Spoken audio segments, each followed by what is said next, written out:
들었습니다. 오늘 로마서 11장을 넘어갑니다. 로마서는 1장부터 16장까지 되어 있죠. 그래서 1장에서 8장까지는 복음이 무엇인가를 자세히 설명을 했습니다. 그리고 막바로 12장 넘어가면 되죠. 너희가 이 복음 받았으니까 복음 받은 사람은 이렇게 살아야 됩니다. 삶의 문제예요. 그 로마 12장부터 16장까지입니다. 그런데 9장부터 11장까지는 빼도 상관이 없어요. 그런데 바울이 이 부분을 굳이 집어넣고 편지를 쓴 겁니다. 내용이 뭐죠? 자, 유대인들, 이스라엘에 대한 구원 문제입니다. 바울은 자신이 이방인의 사도로 부름받아서 전 이방인들의 복음 전하는 것 너무너무 영광스럽다. 로마 11장 13절에 보니까 내가 이방인은 너희에게 말하노라. 내가 이방인의 사도인 만큼 내 직분을 영광스럽게 여긴다. 정말 영광스럽게 여겼어요. 그런데 이 복음 전했는데 그것이 정말 영광스러웠어요. 그런데 그 마음속에 늘 아픔이 있습니다. 마음속에 그치지 않는 괴로움이 있단 말이에요. 그게 뭐였다고요? 자기 권력들, 자기 친족들, 유대인들에 대한 구원 문제입니다. 이들이 어떻게 했나요? 하나님께 대한 열심은 대단했어요. 유대인 하나님이랑 끄북 넘어가니까. 그런데 올바른 지식이 아니야. 무슨 말이에요? 하나님이 처음 주신 복음, 창세기 3장 15절이죠. 여자의 손으로 그리스도를 보내겠다. 그 복음을 놓쳐버리고 자기 의를 가지고 하나님을 만나려고 율법의 의를 행함으로 자기로 하나님 만나고 구원을 이루기 위해서 얼마나 열심인지 몰라요. 하나님이 처음 주신 복음을 거부해 버립니다. 그래 열심을 냅니다. 그래 망할 수밖에. 그 모습 보면서 바울이 너무너무 가슴이 아픈 거예요. 그래서 이들에게 내가 정말 제대로 복음을 말하고 싶다. 어느 정도입니까? 내가 그리스도에게 끊어질지언정, 그 구원받지 못한다는 거잖아요. 내가 치유권을 안에 있어도 우리 동족들이 구원받는 거 내가 기도한다. 내가 늘 위해 진짜 기도하고 있다. 거기에 대한 바울의 자기의 견해입니다. 그걸 이제 역사적 해석을 하면서 바로 이렇게 유대인들이 이 귀한 복음을 거부했기 때문에 이 복음이 누구예요? 이방인에게로 넘어가게 되었다. 당분간 이방인의 전수가 돌아오기까지 이 복음은 계속 전될 것이다. 이방인들이 번창하고 이 축복을 받는 것을 유대인들이 보면서 그들이 시기나게 될 것이다. 그래서 마지막 시대에 그들 가운데 얼마가 주님 앞으로 돌아오게 될 것이다. 그런데 하나님은 이 복음 운동을 시대마다 남은 자들을 통해서 하셨다. 이게 바울의 해석이에요. 오늘 제목이 뭐죠? 은혜로 택하심을 따라 남은 자들이 있다. 하나님의 은혜로 시대마다 택하신 자들에 따라서 남은 자들이 있다는 거예요. 하나님 이 사람을 통해서 복음 깨닫게 하시고 복음 전가하게 하십니다. 우리 이 축복의 사람들이다. 이번에 한 전 세계에서 많이 몰려왔잖아요. 보면서 이들이 이 한 시대의 남은 자들이구나. 우리 렘넌트 찬양할 때 보니 가슴이 난 뜨거웠어요. 특히 우리 교회 아이들이 몇 명 나올 보면서요. 나는 눈이 그거밖에 안 가. 야, 저놈이 나왔구나.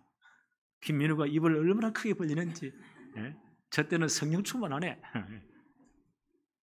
우리 이 여자 아이들을 보면서요. 렘넌트 보면서 야, 내가 제일 잘생겼더라고요. 보니까. 하나님은 시대마다 이렇게 남은 자들을 통해 역사하십니다. 1번 볼까요? 은혜로 택하심을 따라 남은 자. 10장 21절 지난번 생각했죠? 이스라엘에 대하여 이르되 순종하지 아니하고 거슬러 말하는 백성에게, 지금까지 계속 이 복음을 거부한 유대인들이 거부한 거예요. 이들에게 내가 종일 내 손을 벌렸노라 하였느니라. 하나님 이스라엘이 어떻게 하느냐, 이렇게 순종하지 않고 빗나갔지만 하나님 어떻게 해요? 지금도 손을 벌리고 그들이 돌아오기를 기다리고 계신다. 이들이 분명히 복음 들었거든요. 복음 알았어요. 끝까지 순종치 않습니다. 하나님 그들을 완전히 버렸나요? 지금도 손을 벌리고 기다리고 계십니다. 오늘 11장 1절 한번 볼까요? 그러므로 내가 말하노니 하나님이 자기 백성을 버리셨느냐? 유대인들을 싹 다 버리느냐? 그럴 수 없느니라. 정글을 대요. 나도 이스라엘인이요. 바울도 유대인입니다. 이스라엘인이요. 아브라함의 씨에서 난 자요. 베냐민 지파이다. 자기 자신을 가리켰어요. 나도 이스라엘 사람이다. 하나님은 자기 백성을 절대 버리지 아니하신다. 그런데 이들이 어떻게 했나요? 하나님을 열심히 있는데 진짜 올바른 지식이 아니에요. 복음 버려버리고 얼마나 열심인지 몰라요. 그러다가 다 망해버린 거예요. 바울도 옛날에 그런 사람이었죠.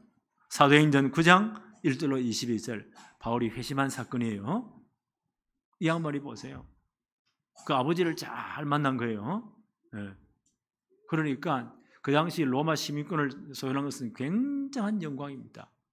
아마 아버지 때 로마 시민권을 신청하고 그 로마 정부에 진짜 충성을 하면 그 당시 로마 정부는 그 아들 대 시민권을 줘요. 그게 로마가 전체 똑똑한 사람 다 모아가지고 전 세계를 장악했잖아요. 이런 시민권 정책을 지금까지 미국이 참 잘 이용을 했어요. 요즘 이제 엉망이 됐지만 그 로마 여기서 다 배운 것 같아 보니까요. 그러니까 그 아버지 때 신청해서 바울은 모르게 나면서부터 로마 시민권자. 대단한 겁니다. 그 다음에 디아스포라의 모든 유대인들 아이들이 로망이 뭐냐?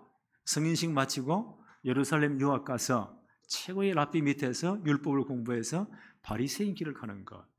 최고의 로망이었어요. 이걸 이룬 사람이 누구냐? 바울이라는 분입니다. 원래 이름은 사울이죠. 예루살렘 유학 가서 최고 율법학자 가말리엘 문화에서 율법을 제대로 공부한 사람.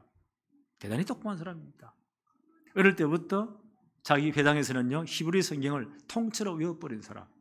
이거 대단해요. 율법의 어른은 흠이 없는 사람.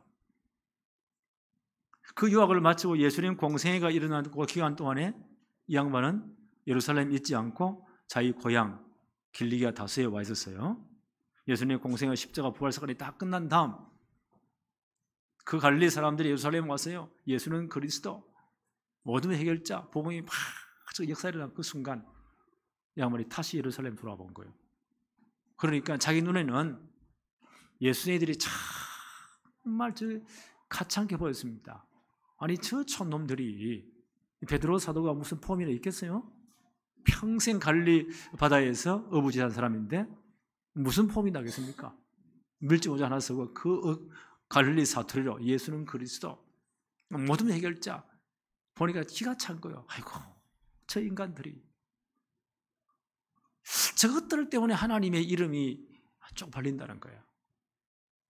저런 인간들은 다 잡아다가 죽이는 것이 하나님을 살아가는 것이다.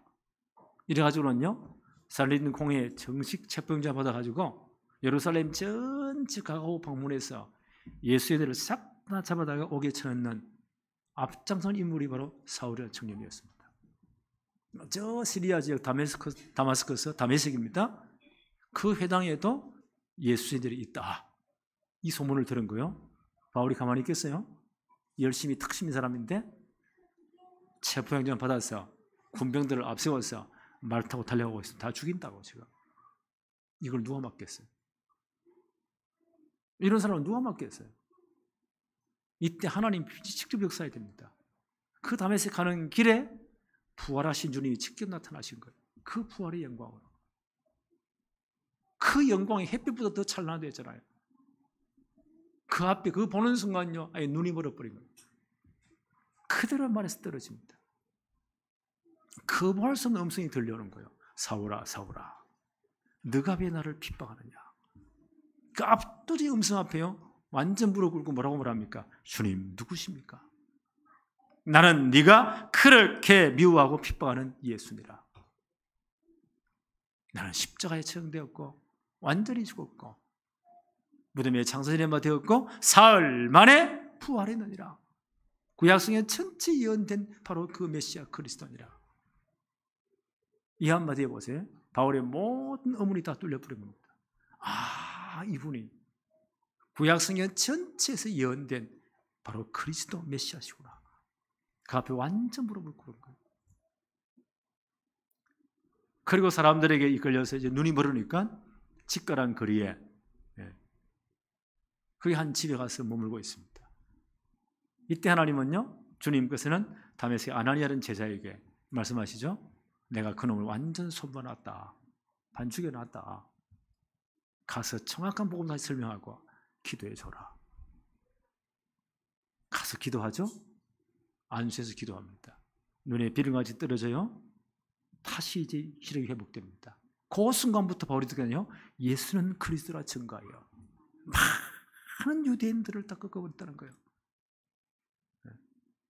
바울이 이 체험한 후에 이 체험한 걸요, 갈라디아 교회 편지하면서 이렇게 쓰고 있습니다. 갈라디아서 1장 15절 16절에 그러나 내 어머니의 태로부터 나를 택정하시고 그의 은혜로 나를 부르시니가 그의 아들을 이방에 전하기 위하여 그를 내 속에 나타내시기를 기뻐하셨을 때에, 사도행전 9장 사건입니다. 그때 주님께서 바울을 강권으로 부르시잖아요. 하나님이 강권으로 부르셨다. 이방인들의 이 복음을 전하기 위해서. 그때 내가 내 혈육과 언언하지 아니하고 아라비아 광야로 간 거예요. 지금 사우디아라비아입니다. 아라비아 광야로 가서 3년 동안에서 뭐하냐? 깊이 말씀을 묵상한 복음을 다 정리합니다. 그리고 자기 고향으로 돌아가 있다가 이제 안디옥 교회가 개척되니까요, 거기에 바나바가 사울이라는 사람을, 바울이라는 분을 취임사하기 위해서 사역자로 데리고 옵니다. 그 안디옥 교회가 바울 팀을요, 세계복음화를 선교사로 파송하는 거예요. 그러면서 이 모든 복음 전한 이 모든 일들을 묵상하면서 고린도 교회 편지하면서 이렇게 표현합니다.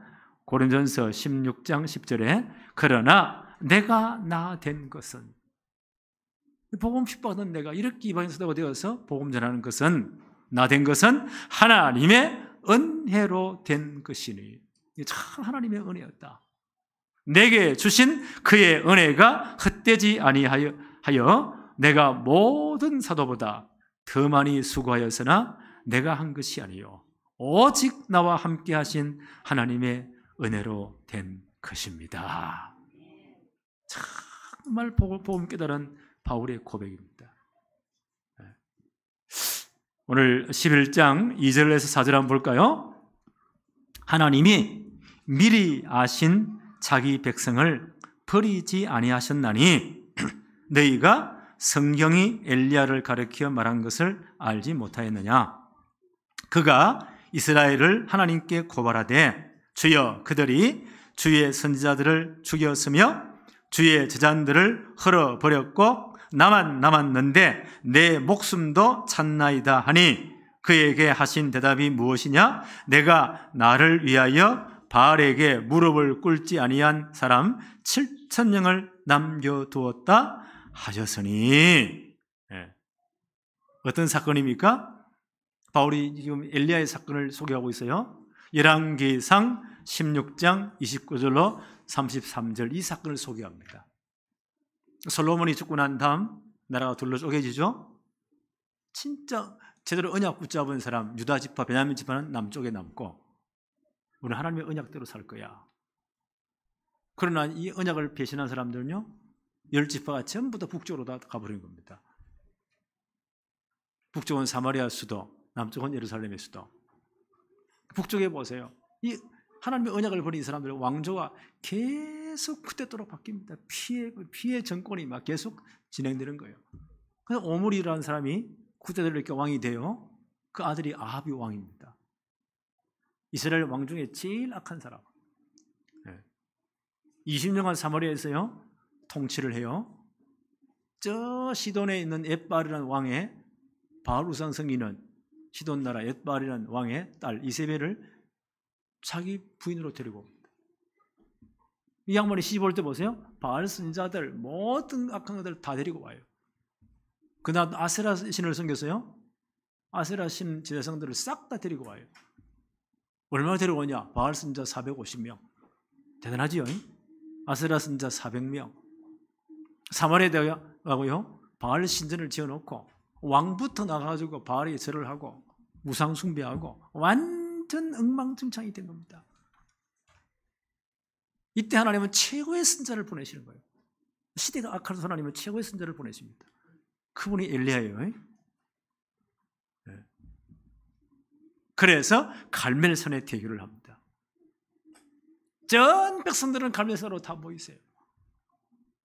누가 하나님인지 진짜 하나님 대기를 합시다. 당신이 섬기는 바알이 진짜 하나님인지, 내가 섬기는 여호와 하나님이 진짜 하나님이 대기를 합시다. 그래서요, 단을 쌓으세요. 2개 단을 섰습니다. 송아지를 한 마리씩 줘요. 그걸 잡으십시오. 각을 다 뜨세요. 재단 위에 다 벌려놓으세요. 그리고 당신이 진짜 그렇게 섬기는 바알에게 한번 기도해 보세요. 이러니까 바알 선자들이요, 전 백성들이 보는 가운데서 의기양양합니다. 서로를 잡고 부지장 위에 다 올려놓고요, 빙빙 돌면서, 그때는 바알 아세라 선자 다 온 끝에 보니까 850명이 광화문 전에 얼마나 크겠습니까? 바알이여 응답하소서, 불을 내려달라고. 아무리 해봐도 하나님이 진짜 하나님 아닌데 어떻게 응답이 되어져요? 오전이 다갑니다. 이들이 지치기 시작합니다. 그때 엘리야가 조롱하지요. 너희 신이 외출 간 거 아니야? 혹은 낮잠 자는 거 아니야? 더 크게 한번 부르지 보라고. 이들이 보세요, 막 목청이 쉬도록, 심지어는 칼과 창으로 자기 몸을 상하게 하면서 바알이 응답해 달라고. 저녁 때쯤 되니까요, 기진맥진 다 쓰러져 버립니다. 그 중에 400명 아세라 선자들은요, 요것들은 다 튀긴 끝에 보니까 아주 독한 놈들 450명 바알 선자가 남은 것 같아. 전부 다 쓰러집니다. 그때 엘리야가 어떻게 합니까? 무너진 하나님의 단을 다시 수축하세요. 그 송아지를 잡고 가를 또 다 올려놓고 12통이나 되는 물을 갖다 붓고 물이 한가득 흘러냅니다. 그때 엘리야가 기도합니다. 나는 이들을 참 좋아해요. 하나님이 정말 하나님이신 것과 상천하지의 하나님이신 것과 내가 이 시대에 하나님의 살아계심을 증거하는 주의 종인 것과 전 백성들이 하나님이 진짜 하나님을 나타내는 이 사건이 하나님의 이름에 증거를 주십시오. 오늘 주님이 허락해 주십시오. 저는 이 기도를 참 좋아해요. 하나님이 진짜 이 모든 우주 만물의 하나님이 창조 하나님이신가, 우리가 렘넌트 키워서 복음 전하는 이 일이 하나님의 일인 것과 내가 이 일을 할 주의 종임의 증거를 하나님이 허락해 주옵소서. 저는 이 기도를 참 좋아합니다. 우리 성도들이 이 일의 증인됨을 오늘 증거를 주옵소서. 하나님 빛의 경제 허락해 주옵소서. 보험 경제 허락해 주옵소서. 엘리야가 이 기도를 합니다. 불이 하늘에서 떨어지는 겁니다. 한 재단을 다 태우잖아요. 물을 다 갖다 버리잖아요. 그때 뺑 둘러졌던 모든 백성들이 뭐요? 엘리야, 그는 하나님은 진짜 하나님이시다. 여호와, 그는 하나님이시다. 엘리야의 이름이 뭐예요? 여호와, 그는 하나님이시다. 엘리야 이름이 그래요. 전 백성들이 여호와, 그는 하나님이시다. 전 백성들의 마음이 확 돌았습니다. 3년 6개월 동안 하나님의 징계로 비가 내왔잖아요. 그때 엘리야가 기도하잖아요. 참 멀리 보세요. 손바닥만한 구름이 떠오릅니다. 하나님의 사인이에요. 아방에게 빨리 채비를 챙기세요. 큰 비가 옵니다. 앞서서 빨리 산을 내려가십시오. 엘리야가 얼마나 성령 충만합니까? 그 마차 앞을 달려갔다 그 노인네가 성령 충만하니까 이런 사건이 있었습니다. 자, 이쯤 되면요, 왕도 회개하고 그 독한 여자 이스벨도 회개하고 전 백성들이 회개해야 돼요. 그 다음날 완전 달라집니다. 아방이 자기 마누라한테 모든 걸 다 보고 했겠죠? 이스벨이 뭐라 합니까? 내가 그놈을 내일까지 죽이지 않으면 신들이 내게 벌을 내릴 것이다. 이게 자객을 보내는 거예요. 엘리야 저놈 새끼 죽여버리겠다고 자객을 보내는 겁니다. 더 만악해지는 겁니다. 그때 와서 이 성령 충만할 때 엘리야가 겁이 나는 겁니다. 하나님이 이렇게 역사를 일으켜도 이 백성들이 왜 이렇습니까? 왜 이렇습니까? 너무 이분이 번아웃된 거예요. 낙심돼가지고 종을 하나 데리고 스스로 죽기를 각오하고 위에 땅으로 광야로 내려갑니다. 사목으로 들어갑니다. 종을 세워놓고 자기 혼자 들어가서 로뎀 나무, 조그마한 나무 그늘 밑에 웅크려 앉아 하나님 이제 족합니다. 나를 죽여주세요. 어떡하란 말입니까? 한 놈도 안 돌아옵니다. 왕은 더 악해집니다. 나더러 어떡하란 말입니까? 차라리 죽여주세요. 그 안에 들어놓아 버립니다. 아이들만 배째라고 들어놓아 버립니다. 하나님 어떻게 하시죠? 천사를 보내어서 떡과 물을 주어서 일어나 먹어라. 기운을 차리라. 엘리야가 보세요. 영육간에 다 번아웃된 거예요. 떡과 물을 좀 먹게 하시고 푹 쉬게 하시고 그 식물의 힘을 의지해서 3일 3야를 밤낮 3일이요. 그리고 하나님의 산 호렙에 이르니라. 엘리야 그 굴 안에 들어갑니다. 산이 갈라지는 지진에도 하나님 안 계셨습니다. 바위가 깨어지는 바람이 불어도 하나님 안 계셨습니다. 온 산에 불이 붙어 하나님 안 계셨습니다. 그 다음 세미한 음성이 들려오는 겁니다. 우리 하나님 말씀 드려야 돼요. 엄청 많이 모였더라. 그거 꼬이면 안 돼요. 어마어마한 기적이 일어났더라. 그거가 변화되는 게 절대 아닙니다. 그 위에 하나님의 세미한 음성이 들려옵니다. 하나님 묻습니다. 엘리야야, 네가 왜 여기 있느냐? 네가 왜 여기 있느냐? 그때 엘리야의 답입니다. 열왕기상 19장 9절 10절에 엘리야가 그곳 구에 들어가 거기서 물더니 여호와의 말씀이 그에게 임하여 이르되 엘리야야 내가 어찌하여 여기 있느냐? 그가 대답하되 내가 만군의 하나님 여호와께 열심히 유별하오니.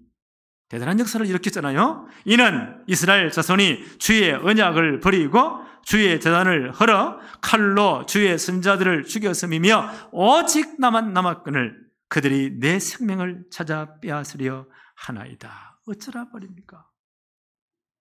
다 끝났습니다. 차라리 나를 죽여주세요. 하나님 뭐라고 말씀하시죠?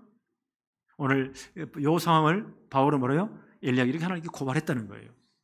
어쩌라 말입니까? 그때 하나님의 답입니다. 열왕기상 9장 18절에 그러나 내가 이스라엘 가운데 7,000명을 남기리니 다 바알에게 무릎 꿇지 아니하고 다 바알에게 입 맞추지 아니한 자들이니라. 하나님의 답이에요. 너만 남은 게 아니야. 너는 너 혼자 남았다고 했지. 그래서 죽여달라고 했지. 아니야. 너 외에도 바알에게 무릎 꿇지 아니한 몇 명요? 7,000명의 일꾼이 남아있어. 그 사람들을 일으켜. 근데 그 대신 엘리사를 세워서 진짜 이 제자를 일으키도록 만들어. 아람나라의 왕도 바꾸고 이스라엘 왕도 바꾸고 시대를 바꿔라. 누구와 함께요? 남은 자와 함께. 하나님 보세요. 이게 하나님의 답이에요. 시대와 하나님이 이런 남은 자를 남겨놓았습니다. 그래서 바울이 이렇게 말하죠. 로마서 11장 5절 한번 볼까요? 5절에 그런즉 이와 같이 지금도 은혜로 택하심을 따라 누가 있다고요? 남은 자가 있느니라. 바울이 이 말하고 싶은 겁니다. 시대마다 하나님은 남은 자를 남겨놓았다는 거예요. 은혜로 택하심을 따라 남은 자들이 있느니라. 이 하나님의 방법이에요. 이사야 선지자는 남유다 망하기 전에 가장 많이 한 60년 정도 선지 활동하신 분이에요. 그분 핵심 메시지가 뭡니까? 앞으로 너희들 다 망할 것이다. 하나님 언약 버렸기 때문에, 하나님께 돌아오지 않기 때문에 어느 정도로 망하느냐? 10분의 1 남은 것도 다 망한다. 밤나무 상술에 배임을 당할지라도 10분의 1 남은 것도 다 망해버린다. 다 배임당한다. 싹 다 망한다는 거예요. 포로도 잡혀간다는 거예요. 그러나 그 또요 그루터기는 남아있을 것이다. 나무를 다 베었잖아요. 밑에 뭐요? 밑둥지 그루터기 남아있을 것이다. 그게 싹이 올라온다는 거예요. 이것이 이 땅의 거룩한 신이라. 그게 그루터기예요. 이 하나님의 방법이에요. 그것이 영어로 말하면 렘넌트, 그루터기. 하나님 이걸 남겨놓겠다는 거예요. 남은 자. 구약 시대의 남은 자성은 굉장히 중요한 사상이에요. 네. 노아 시대 보세요. 네피림 시대. 전부 다 타락한 시대. 하나님 누구를 남겼나요? 그러나 노아는 은혜를 입었더라. 당대 의인이요. 하나님의 은혜를 입은 자였다. 노아에게 뭘 시키죠? 너는 방주를 지어라. 그래서 너를 위하여 너 가족들을 위해서 온 생명을 위해서. 그게 남은 자예요. 방주는 누구를 예표하죠? 그리스도를 예표합니다. 홍수 이후에 바벨탑 사건으로 싹 다 타락해버립니다. 하나님 다 흩어버리잖아요. 끝났습니까? 누구를 부르죠? 창세기 12장 1절로 3절에 아브라함을 부르십니다. 너는 이곳을 떠나서 가나안 땅 가라. 그리스도 오실 메시아 오실 그 땅을 가라. 그분이 남은 자입니다. 하나님 시대가 이 남은 자로 하나님의 역사를 이루어 가십니다. 그래서 나는 이 다락방 운동을 어떻게 해석하면 좋겠냐? 앞으로 우리 후대 학자들이요. 다락방 운동은, 이 렘넌트 운동은 성경에 나타난 남은 자를 끌어와서 그게 신학적인 의미를 부여한 겁니다. 이 시대에 237 나라와 5천 종족의 제대로 복음 전하자. 이거 전한 사람들이 렘넌트 남은 자들이다. 이걸 다 이렇게 훈련시켜서 마지막 시대에 세계복음한 운동이었다. 그게 렘넌트 운동이었다. 나는 이렇게 평가받기를 원합니다. 나의 기도 제목이에요. 하나님 이 운동이 이 마지막 시대에 237 나라의 빈 곳에 복음 전하고 저 5천 종족에 제대로 복음 전할 수 있는 이 운동 되게 해주세요. 우리의 후대 렘넌트들이 여기에 정말 주역이 되게 해주세요. 그래서 우리 모든 삶은요, 이 방향 여기 맞춰야 돼요. 이게 렘넌트 운동이었다. 이게 남은 자 운동. 이번에 전 세계에서 모였잖아요. 한 15,000명 모였어요. 이야, 15,000명이, 말이 15,000명 모여 엄청 많더라고요. 저는 뒤에서 가만 전체를 보면서요. 야, 이 하나님의 역사구나. 누가 모이라 이렇게 모이겠어요? 하나같이 딱 움직이는 볼 때, 이 하나님의 역사구나. 이번에 제일 많이 나온 말이 뭐예요? 237 빈 곳에 5천 종족에 파송할 사람들입니다. 여러분들은 하나님의 기업이요, 하나님의 작품이요, 하나님의 유산입니다. 아무것도 없는 그 자리에서 모든 사람 다 살릴 주역이 되세요. 거기에 하나님의 나라가 임하는 작품 만드세요. 전 교회는 237 5천 종족을 위해서 세 가지 뜰을 제대로 세우세요. 금토일 시대 여세요. 렘넌트를 진짜 키우세요. 이번에 딱 결론이에요. 저는 언약을 딱 붙잡았습니다. 그래서 하나님, 우리가 지금 교회를 이전하는데 하나님의 절묘한 타임이에요. 저곳에 옮겨서 뭐 할 것이냐? 진짜 오늘 237 종족이 제대로 이제 복음 전할 일꾼 키워야 돼요. 5천 종족 제대로 이제는요, 가슴에 딱 품어야 됩니다. 금토일 시대로서 렘넌트를 진짜 훈련시켜야 됩니다. 다문화 다민족 아이들이 엄청 앞으로 많이 올 겁니다. 어쩔 수 없습니다. 왜요? 우리 출산율이 계속 줄어드니까 0.7, 0.6명이요. 이대로 딱 유입이 안 되면요, 이대로 가버리면요, 나라 망해요. 그럼 올 수밖에 없어요. 우리 한국이 정말 잘 사니까 탑 10, 전 세계 237 나라 가운데 10번째, 11번째, 9번째 이러니까 얼마나 우리가 풍성합니까? 동남아의 사람들은 여기 못 와서예요. 이 꿈이야. 한국가 돈 벌러 오는 게 꿈이야. 몽골 울란바토르 가보니까 거기에 인구 가운데 10명 중에 1명이 한국의 노무자로 다 다녀갔어. 한국말 다 너무 잘해. 이 사람들 뭐라는 줄 알아요? 한국이 남북 통일되면 우리는 몽골은 한국 가서 붙자. 연방정부 하자. 그만큼 보세요. 우리 시외버스, 시내버스 있잖아요. 큰 거 있잖아요. 이 사람들이 눈치 보는 사람을 싹 다 사가지고 거기서 그대로 상부자 그대로 몰고 다닙니다. 그분이 진짜 반갑더라고요. 이야, 이 나라가. 하여튼 나이스도 그 CU하고 LG하고 있잖아요. 편의점, 물론마다 모든 시내에 싹 다 깔렸어. 이야, 대단하구나. 한국 하면 오는 게 손이요. 지금 중국 사람들이 제일 많이 들어와 있습니다. 문제는 그들의 아이들이 문제예요. 그걸 제3문화권 아이들이에요. 그걸 TGK라고 합니다. 이들이 적응이 안 돼. 막 이상해, 영적으로 이상해. 이게 복음이 아니면 그 아이들 영적 문제를 풀겠냐?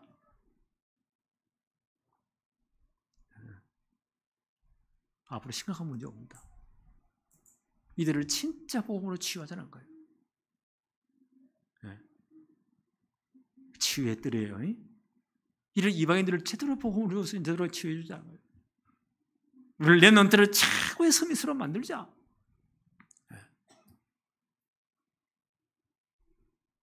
이런 중요한 사역을 우리가 제대로 시작할 타임입니다. 그래서 보면서 금털시 열어서 제대로 이들을 훈련시키자. 이들이 처음부터 2, 3달을 정말 볼 수 있도록. 이번에 우리 렘넌트 참여하면서요, 전 세계가 다 모여를 보면서 아마 가슴에 꿈을 품었을 거예요. 이게 세계 이만큼 넓구나. 가슴에 품는 거예요. 5천 조직을 진짜 봐야 돼요. 그래서 금토일시 열어서 제대로 훈련시키자. 그렇게 해서 기도하는 가운데 저 장수가 딱 난 거예요. 하나님이 참 절묘하게 타임으로. 붉은 벽돌로 지어놓으니까 얼마나 좋은지, 튼튼하게 지었는지. 지하부터 3층까지 싹 다 펼쳐버리면 지금은 지금 면적의 3배예요. 우리 얼마든지 할 수 있어요. 앞에 공원도 있어요. 얼마나 좋은지 몰라. 주위에 땅 사놓을 때 얼마나 다 사놓을 수 있어요. 이게 타운을 만들 수 있겠구나. 하나님의 시간표로 봅니다. 그래서 이 시대에 남은 정도를 할 수 있는 하나님 마지막 기회다. 여기 여러분이 진짜 이제 기도하고 우리 전교회 하나 딱 돼야 됩니다. 자, 두 번째 한번 볼까요? 우둔하여진 이스라엘 7절 8절 한번 볼까요? 그런즉 어떠하냐?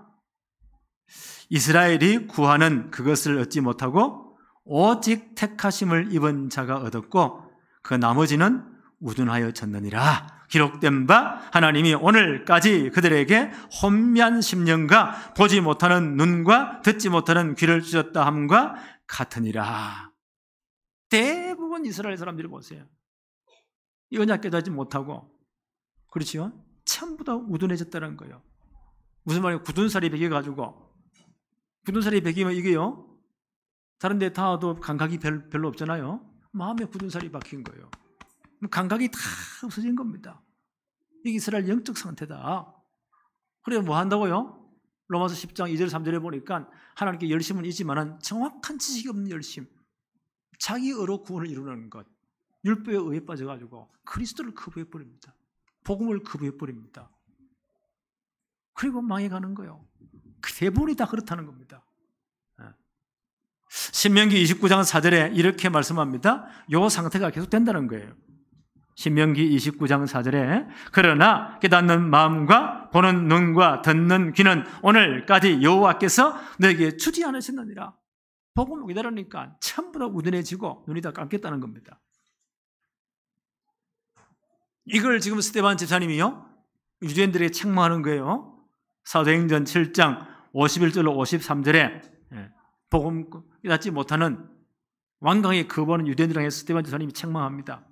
사도행전 7장 51절 53절에 읽어볼게요. 목이 곧고 마음과 귀에 할례를 받지 못한 사람들아, 너희도 너희 조상들과 같이 항상 성령을 거스리는 도다. 너희 조상들이 선자들 중에 누구를 박해하지 아니하였느냐? 의인이 오시리라고 예고한 자들을 그들이 죽였고 이제 너희는 그 의인을 잡아준 자요 살인한 자가 되었나니. 예수님이 오리라 예언한 모든 선자들을 다 잡아 죽였다. 예수님이 직접 이 땅에 오셨다. 그 예수님과 십자가에다 내주고 거부해버렸다. 이스라엘이 이런 상태가 된 겁니다. 참 안타깝지요. 바울이 이런 상태를 보면서 가슴이 막 무너지는 겁니다. 이들이 정말 복음 깨닫고 회개해야 되는데. 로마서 11장 9절 10절입니다. 또 다윗이 이르되 그들의 밥상이 올무와 덫과 그치는 것과 보응이 되게 하시옵고 10절 그들의 눈은 흐려 보지 못하고 그들의 등은 항상 굳게 하옵소서 하였느니라. 시편 69편 22절 23절입니다. 복음 못 깨달은, 복음을 거부해버린, 자기 열심으로 모든 일로 하는 이 사람, 유대인들, 이스라엘 사람들의 영적 상태입니다. 다윗이 이렇게 책망하는 겁니다. 이들이 보세요. 먹고 사는 것이 그들의 밥상이 뭐가 되었다고요? 먹고 사는 것이 덫과 거치는 것과 보응이 되게 하옵시고, 먹고 사는 것이 다 죽음의 함정이 된 거예요. 복음도 좀 이래야 됩니다. 나는 우리 성도를 렘넌트 한 사람 이런 사람이 나오지 않기를 바라요. 사단은 요 덫을 놓습니다. 특히 자본주의 사회에서는요, 돈이 최고가 아니냐, 먹고 살아야지 무슨 예배냐, 무슨 렘넌트 성공 시대냐, 무슨 훈련이냐. 이게 뭐가 되었다? 올무가 딱 된 거예요. 이게 죽음의 함정이 된 거예요. 주의를 왜 지키냐? 여기에 유대인들이 걸려 들어간 거예요. 나는 우리 성도들이 여기에 걸리지 않기를 바랍니다. 지금 다윗이 안타까워하는 말이에요. 바울도 안타까워 이 성경 구절을 지금 인용하고 있는 겁니다. 우리 동족들이 여기에 다 걸려 있구나. 복음도 놓치고 영안이 처음 더 흐려버린 겁니다. 특히 자본주의 사회는 더 그래요. 돈의 위력이 얼마나 큰지 몰라요. 그걸 가지고요, 만몬우상이에요. 만몬이즘. 하나님도 내버려버려요. 그게 영아 눈을 다 가렸다는 거예요. 죽음이 함정이 됐다는 거예요. 그리고 사단에 놓여야 되니까요, 뭐요? 여기 보니까 눈이 흐려 보지 못하고 그들의 등은 항상 굳게 없어서 노예들이 보세요. 죽도록 일하는 겁니다. 사단에 노예돼가지고, 그게 물질에 종돼가지고, 세상에 종돼가지고 헤매다가 다 거기서 쓰러진다는 거예요. 이런 영적 상태 한 사람도 없기를 바랍니다. 난 이게 안타까워요. 지금 바울이 보니까요, 유대인들이 이런 영적 상태에 있다는 거예요. 그게 안타까워 지금 하는 말입니다. 세 번째 한번 볼까요? 이스라엘의 회복 11장 11절입니다. 그러므로 내가 말하노니 그들이 넘어지기까지 실족하였느냐. 그럴 수 없느니라. 유대인들이 다 망하면 되겠어요? 그럴 수 없느니라. 그들이 넘어짐은 점어짐으로 구원이 이방인에게 이르러 이스라엘로 식인하게 함이니라. 이스라엘이 회복하지 못할 만큼 자빠지지 않았다는, 넘어지지 않았다는 거예요. 이스라엘이 거부했기 때문에 이 복음이 이방인으로 다 넘어간 겁니다. 사도행전 13장 46절 바울이 전도여행 때 이런 말을 하죠. 바울과 바나바가 담대히 말하여 이르되 하나님의 말씀을 마땅히 먼저 너희에게, 이 유대인들입니다. 회당에 들어가서 유대인들이 먼저 복음 전했어요. 너희에게 전할 것이로되 너희가 그것을 버리고 영생을 얻기에 합당하지 않는 자로 자처하기로 우리가 이방인에게로 향하노라. 바울 1차 전도여행 때 유대인 회당을 먼저 들어갔잖아요. 바울은 갈급한 심정으로 복음을 말합니다.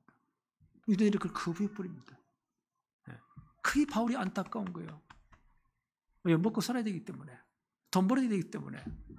무슨 신앙이고 뭐 교회고 무슨 세보험하고 다 때려치워라야죠.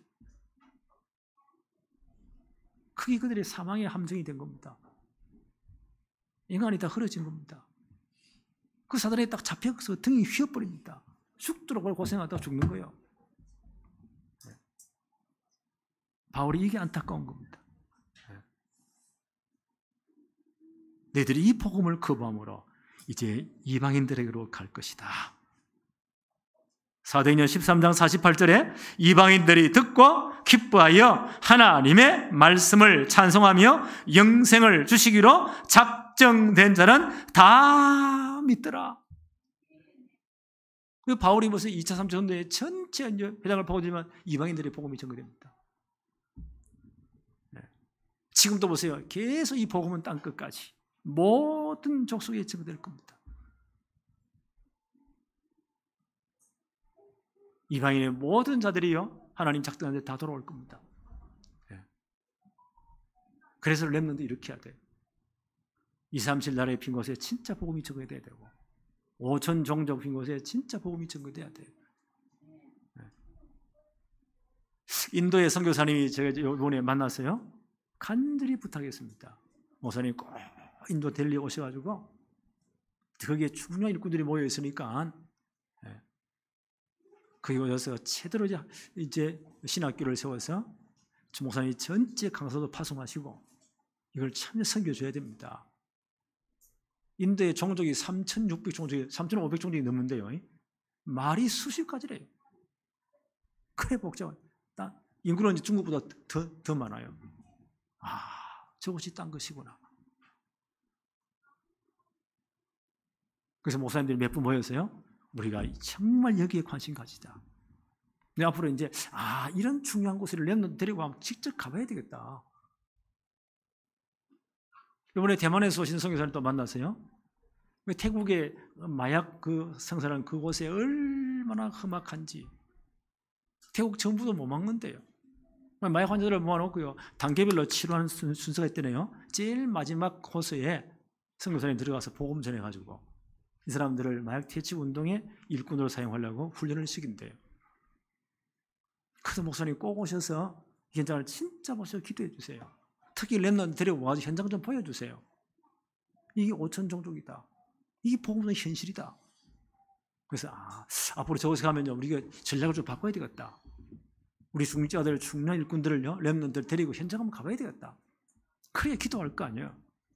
그래야 공부할 목적, 돈을 벌여야 할 목적이 생길 거 아니에요. 여기에 우리가 진짜 방향 맞춰야 되겠다. 그래서 이 복음은 땅끝까지 모든 족속에 전거될 겁니다. 그때 이스라엘이 뭐요? 마음의 시기가 난다는 거예요. 그래서 많은 분들이 마지막에 돌아온다는 거예요. 이게 바울의 결론입니다. 그러면 정말 그저 유대인들을 시기나게 할 족속이 누구냐? 이 지구상에 참 볼 때요.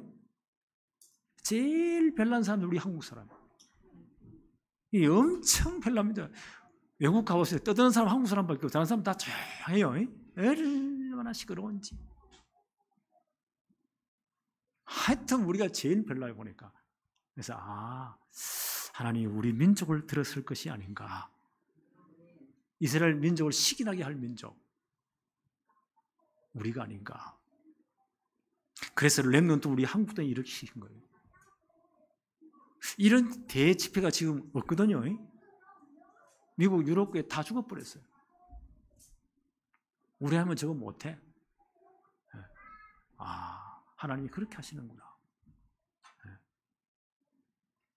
예수님이 이런 말씀하셨습니다. 마태복음 13장 16절에 그러나 너희 눈은 봄으로 너희 귀는 들음으로 복이 있도다. 제대로 봐야 됩니다. 이게 어떤 운동인가? 누가 이 일을 할 것인가? 제대로 들어야 돼요. 우리구나. 이걸 깨닫는 것이 뭐예요? 복이라는 거예요. 그래서 앞으로 저 이사 가면 금토리지로 제대로 렘도 훈련시키고 진짜 2, 3, 7 나라 향해서 눈 열고 5천 종족 제대로 이제 눈 열어야 됩니다. 가서 보여주기도 하고 마지막 시대에 세공해야 돼요. 유대인들이 시기날 만큼. 그렇죠? 앞으로 뉴욕에 있는 제 유대인들 모든 금융회사 서울로 올 만큼. 그럼 세계 경제를 다 주물르는 거예요. 하나님 방향 틀면 그렇게 될 수도 있어요. 그렇잖아요. 이런 축복이 시작되어지기를 바랍니다. 하나님 아버지 감사합니다. 이번에 세계 렘넌트를 은혜 가운데 잘 마치게 하시며 우리 렘넌트들이 전 세계를 보는 눈이 열리고 237 나라 빈 곳을 보며 5천 종족을 보게 하심을 감사합니다. 이것 때문에 정말 우리가 하나님의 기업이요 하나님의 작품이요 하나님의 유산임을 믿습니다. 이제 이 일을 가장 잘 감당하며 유대인들이 이스라엘이 시기할 만큼 축복을 받는 우리 한국교회가 되게 해 주옵시고 우리 렘넌트 운동이 되도록 역사하여 주옵소서. 여기에 우리 교회가 가장 귀하게 서임받게 하옵시되 우리 모든 렘넌트와 성도들 중직자들이 여기에 서임받도록 축복해 주옵소서. 예수 그리스도 이름으로 기도하옵나이다. 아멘.